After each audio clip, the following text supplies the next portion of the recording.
நடைபெறவிருக்கின்ற சட்டப்பேரவை தேர்தலில் திராவிட முன்னேற்ற கழக தலைமையிலான மதசார்பற்ற முற்போக்கு கூட்டணியின் சார்பில் உங்கள் முன்னால் நிறுத்தப்பட்டிருக்கின்ற வேட்பாளர் வன்னி அரசு அவர்களுக்கு பானை சின்னத்திலே வாக்களித்து பெருவாரியான வாக்குகள் வித்தியாசத்திலே அவரை வெற்றி பெற செய்ய வேண்டுமா உங்களை தாழ்மையோடு கேட்டுக் கொள்கின்றோம்.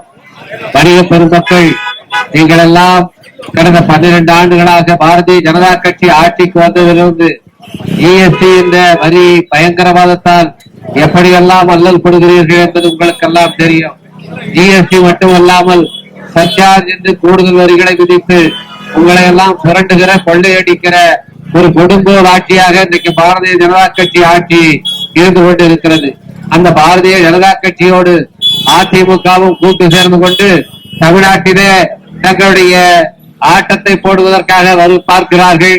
அவர்களை இங்கே காலூன்ற விட்டுவிட்டால் இன்னைக்கு எப்படி உத்தரப்பிரதேசம் இருக்கிறதோ, ராஜஸ்தான் இருக்கிறதோ, பீகார் எப்படி இருக்கிறதோ அப்படியான ஒரு பின்தங்கிய நிலைக்கு தமிழ்நாடும் சென்றுவிடும். தமிழ்நாட்டை பின்னோக்கி 50 ஆண்டு கால வளர்ச்சியை எல்லாம் சுத்தமாக ஒழித்து கட்டிவிட்டு அவர்கள் தமிழ்நாட்டை பின்னோக்கி இழுத்து செல்ல பார்க்கிறார்கள்.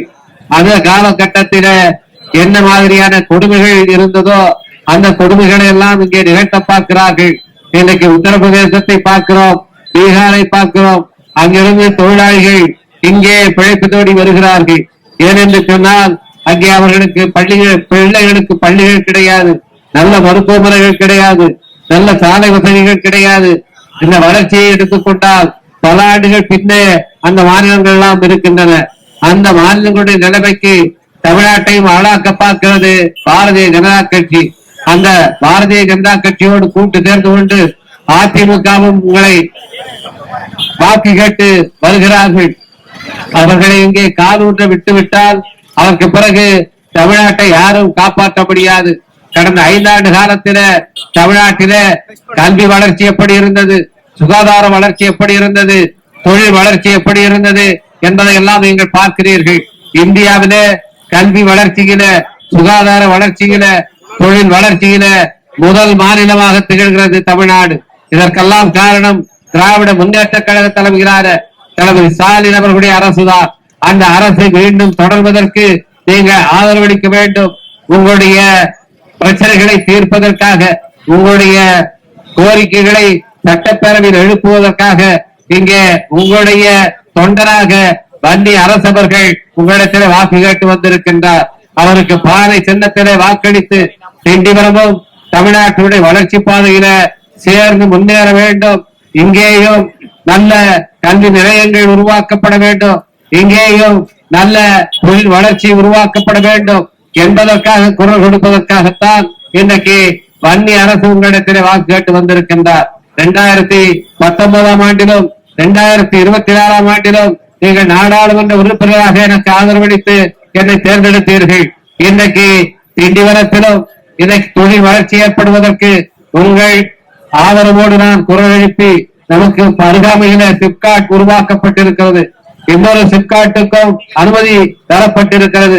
அதுபோல மரக்காணத்திலே உப்பு தொழிற்சாலை உருவாக்குவதற்கும் அங்கே சிறு துறைமுகம் ஒன்றை உருவாக்குவதற்கும் இன்றைக்கு ஒப்புதல் அளிக்கப்பட்டிருக்கிறது. இந்த திட்டங்கள் எல்லாம் வந்து திண்டிவனமும் வளர்ச்சி பாதையில முன்னேற வேண்டும் என்று சொன்னால் உங்களுக்காக சட்டப்பேரவையில குரல் கொடுப்பதற்கு, உங்களுடைய தொண்டராக இருந்து உழைப்பதற்கு வன்னி அரசவர்கள் வந்திருக்கின்றார்கள். விடுதலை சிறுத்தைகள் இங்கே வந்ததற்கு பிறகுதான் நல்ல அமைதி, நல்லிணக்கம் இங்கே நிலவுகிறது. உங்களுக்கெல்லாம் தெரியும். இந்த பகுதியினுடைய குறிப்பாக விழுப்புரம், கடலூர் மாவட்டங்கள் இன்னைக்கு அமைதியோடு நல்லிணக்கத்தோடு இருக்கிறது என்று சொன்னால் அதற்கு விடுதலை சிறுத்தைகள் பாராட்டுவது ஒரு முக்கியமான காரணமாகும். அந்த நல்ல வளர்ச்சியும் நல்லிணக்கமும் அமைதியும் தொடர வேண்டும் என்று சொன்னால் நீங்கள் ஆதரிக்க வேண்டிய சின்னம் தான் பானை சின்னம். நீங்கள் வாக்களிக்க வேண்டிய வேட்பாளர் தான் வன்னி அரசு. உங்களுடைய மேலான வாக்குகளை வன்னி அரசுக்கு பானை சின்னத்திலே அளித்து பெருவாரியான வாக்குகள் வித்தியாசத்தில் அவர் வெற்றி பெற செய்ய வேண்டும் என்று உங்களை பாதம் தொட்டு கேட்டுக் கொள்கின்றேன். நன்றி, வணக்கம்.